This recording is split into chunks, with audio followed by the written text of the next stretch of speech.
Well, it is week 9. We're finally here at the end of the regular split for summer. I'm joined right now by Licorice with coverage brought to you by Alienware. And boys, there's so much to talk about, including, and most importantly, the launch of my new book channel, which we will be spending the second half of this interview discussing. But before that, we got some less exciting stuff to talk about, which is C9 has been not as dominant, I guess, throughout this year, or this past couple of weeks as they have been this year. Licorice, how tired are you of talking about this stuff in interviews and in content? Really tired. Like I feel like it's like the first thing everyone asks about, where it's like, why is C9 like struggling so much? And it's like, well, like if I knew exactly what was going on, then I could fix it. But Yeah. like for some reason, we're just not playing to the same standard that we were playing at before. And I think it's like a mix of the meta changing. So then like some gaps in our play style are showing up that like weren't there before because they were being covered by like the meta champions. And like we're just really struggling to get better as a team. Yeah. I mean, so I guess this is the downside of when everybody's asking you, why are you guys winning so much? Why are you so good? That whenever you start to lose a lot, people then are going to invert the question.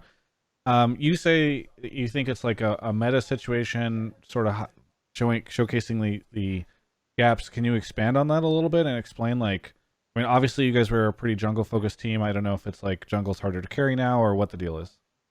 Yeah, I mean, obviously I don't know perfectly what's going on, Yeah. but as much as I can tell, the meta shifted a bit into more like a control mage mid style, and the bot lane picks aren't as strong as they used to be, with like continued nerfs to like Varus and Aphelios and Senna, I think.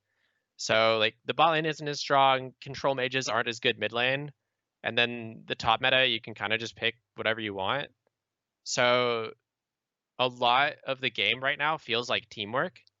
And I think that that's something that we bypassed earlier because we just had these super strong lane picks or super strong mid jungle combos, and we kind of bypassed that part of the game because we were just like up like 10k gold and we could 4v5 or fight whenever. And now we're kind of struggling to play like more correct macro, I think. Yeah, I mean, this was something that I forget who it was. I was talking to a player a while back, and they said, I'm kind of worried about if C9 goes to Worlds, like what will happen if they can't just win every lane, because that seems to be what allows them to perform so well in North America. Do you think that that concern is kind of being highlighted in this situation, where like because you guys aren't just winning every lane, that's where the issues start to occur? Is like afterwards, it's hard for you guys to recover? It's a bit different than that, I think. Like I don't think I think we're still winning lanes. Like I think I'm still generally winning top lane. My bot lane is still generally winning bot lane, and mid lane is like at least even, Right. usually winning. And Blabber is always on like a strong jungle pick where you can do things in the early game. But I think that the strength of the champions has just gone down. So now we can't go for like these aggressive 4v5 fights that we were taking before. So now we have to play more as a team. And I think it's more just like since champions aren't as strong and it's a different meta, then we're struggling. And I think a couple other top teams are struggling too, like from other regions. Do you think that the game is not very snowbally? Because I've heard multiple people say right now like it's very snowbally, right? And again, I'm no analyst, but hearing you say like you think you guys are winning all these lanes and winning in jungle position, that would make me think that if the game is really snowbally, you should be able to advance that lead to crush your opponents essentially. It's really hard. Like one of the signs that like something's wrong when you're losing is that like as soon as you fall behind, you lose. Or Yeah. like you can make a bunch of good plays, you make one mistake, and then you just lose. And that's like a sign that like something is going really wrong in like draft or just like how you're approaching the game. And that's something that we've been dealing with recently a bit, like on stage and in scrims. So like it just means that something that we're doing is wrong. So like the game might be snowbally, and I just don't have a more like confident answer than that right now. Sure, that's fair. Speaking of confidence, is there any chance that some of this is like some of the losses are just a lack of confidence, that whenever you guys are steamrolling opponents, it's like really easy to be sure of every move that you're making, but perhaps I don't know if you feel like yourself or some of the team members are second guessing stuff, and that's leading to what hesitation leads to defeat. Yeah, I think confidence is a really big part of it as well. Like even like you can say that we're not like snowballing leads very well or that we're not picking meta comps, but like there's games like that game versus Team Liquid where we're up 6 or 7k gold at 20 minutes. Like we had no business losing that game, but we lost it anyway. So like there's definitely more at work than like just a draft problem or just a play problem. Like it's something more than that, or like some combination of everything. Yeah. How confident are you that you guys will be able to turn this around rapidly enough for playoffs? I think the format for playoffs is actually gonna be nice for us, where if we get our shit together and we win on Sunday and then TSM wins, and then we play like a tiebreaker, if we're in good enough form to beat TSM, then I think like having a week off to figure thing out and take that bye will be really good. But on the flip side, I also think like if we aren't able to figure it out that fast, we end up losing the tiebreaker to TSM, or we even lose our match on Sunday. Then I think getting more experience and more games in a best of 5 should be good for us as well, just for getting more stage time and trying to figure out where our issues are. Yeah, I guess in either situation, you hopefully you get more time, either more time practicing or more time, playing. So it sounds like in your mind, you should be able to get enough before you really need to start showing up, I guess. Yeah, like no matter what happens, we should get what we need, and like either what we need is more stage games where we can like figure out comps and find out what's not working, Yeah, or we find out what's working already, and then we just have more like relaxing time and we can scout other teams' drafts and whatnot. yeah. Is are How are scrims going? I ask in particular because obviously there was all this discussion around the TSM and FlyQuest situation. So I don't know if it's like, are you guys getting lesser quality scrims because you can't scrim teams that are generally performing really well right now, or do you think that's a non-factor? Hmm. It matters a lot when like something we've struggled with. I would say not this week, because this week we didn't actually win all of our scrims and we weren't doing super well.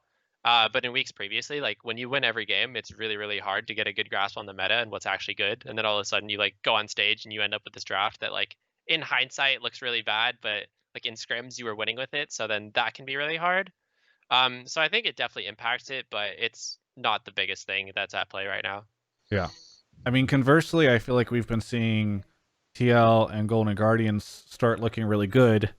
And I wonder if part of that is, I assume you're scrimming both of them a decent amount because you can't get TSM and FlyQuest. Yeah, we are scrimming them a fair amount. Okay.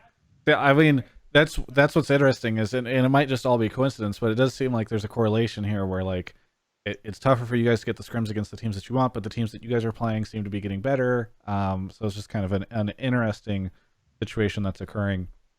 Other than that, what do you think of TSM and TL? Because right now it does feel like they're really coming into that position that I think a lot of people anticipated them to be at different points in the year. Yeah, I mean, they're both playing really well right now. They seem like really cohesive as a team, and like when they play a game, they have like really obvious goals. Like with Team Liquid, a lot of it is centered around Jensen and Core JJ moving around the map to set up plays. And then with TSM, a lot of it is like Bjergsen roaming to top lane to try to get BB ahead, and then they kind of play from there. So like I think they just have really strong team identities, and that they're pretty good at the styles that they play as well. Yeah. All right, so we've spent the first about 8.5 minutes of this interview talking about league and games and all that stuff, which is really important. For people that just want that, they can now leave the channel or the video. But couple side things. So you and I were talking. You guys have been playing Fall Guys or interacting with Fall Guys, and there's some sort of story there. Yeah, so hopefully I don't get into too much trouble for telling this one. But basically what happened is, okay, first I'm gonna preface this actually, because I think that like having things that are relaxing is like really important, especially when you're losing. You get really stressed. Yes. But I just also thought this story was funny because on, I think it was Tuesday morning after we lost, we had like Monday off. We had the O2 weekend, and then Tuesday morning, Niski comes in and he's like, "Hey Jack, like this Fall Guys game is really fun." And Jack's like, "Oh really?" And he gets like really excited about it. And I'm standing there, I'm like, "Wait, like I feel like this isn't how this interaction is supposed to go after Yeah. an O2 weekend, you know?" Where like, we were like joking about it later, where I was like, "Yeah." Yeah, I was like, "Hey Jack, I found this new game after we went O2. Isn't it so cool?" Yeah. Yeah. He should probably be like, "Oh, really? You should try this new game called League of Legends and winning an LCS."